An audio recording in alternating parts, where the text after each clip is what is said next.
Morning, folks. This is a long-awaited update on the Whirlpool Duet dryer. I think I said I was going to make an update video before, and honestly, I forgot to do it. And the dryer's been fixed for many months now at this point.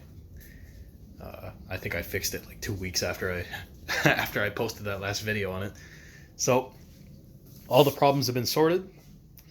The thermal fuse has been replaced, or sorry, the thermal cutoff that the guy put in, the the sketchy repairman.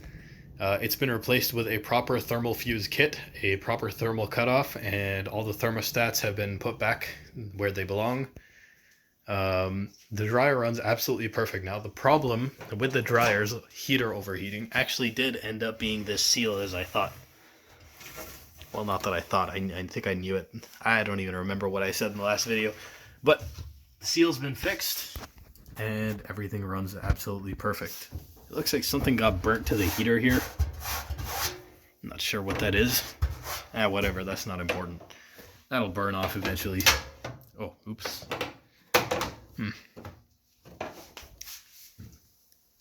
I can fix that.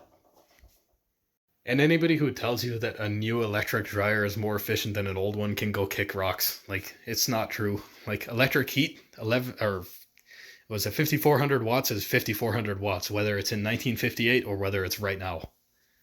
I mean, yeah, the moisture sensors and things, older dryers may not have the moisture sensors. Okay, fine. Get a dryer with moisture sensors. They've been around for a very long time now. Okay, this one's got sensors, and this machine's old, but the sensors are still pretty accurate. So, I don't know, man. I'd say just shut the fuck up. Shut up. Buy one of those Whirlpool dryers which have the lint filter right there, okay? Buy that, okay? And that's it. That's your dryer for the rest of your life. You're good. Thank me later. Of course, I gotta run it once, show everybody how it runs. Control on, push to start. It's not making any noises either. I oiled the roller bushings, which, by the way, you can do that if the rubber on the rollers is fine, but they're screeching. You can just oil the bushings.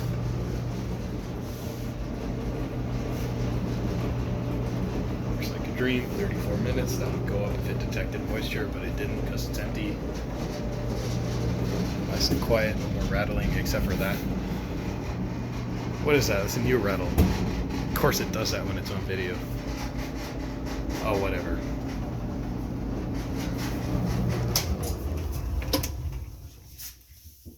Ah, yeah, that's really hot.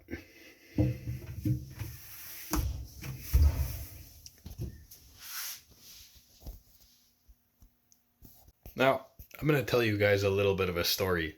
So, these machines, obviously, they don't match. This one's much older than that one. When this machine's partner died, we just replaced the washer and didn't bother replacing the whole set. I know a lot of people run out and replace the whole set, even though one of the machines is still working perfectly fine. Usually the dryer, because these things are like indestructible.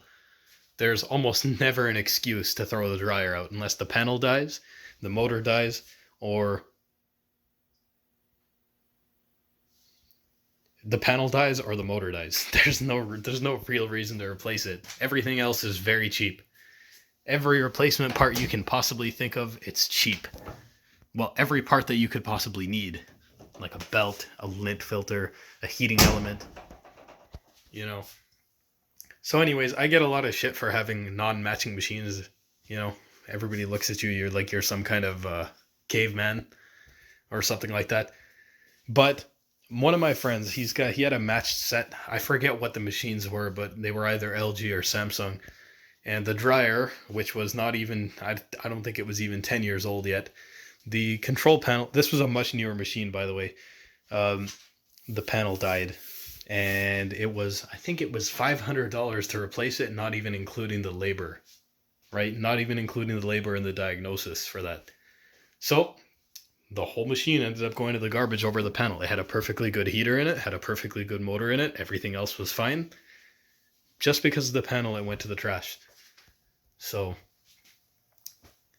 that's why I always say this machine right here, it's staying for as long as that panel still works. Okay, you'll have to pry this from my cold dead hands, and even then I will have glued it to my cold dead hands.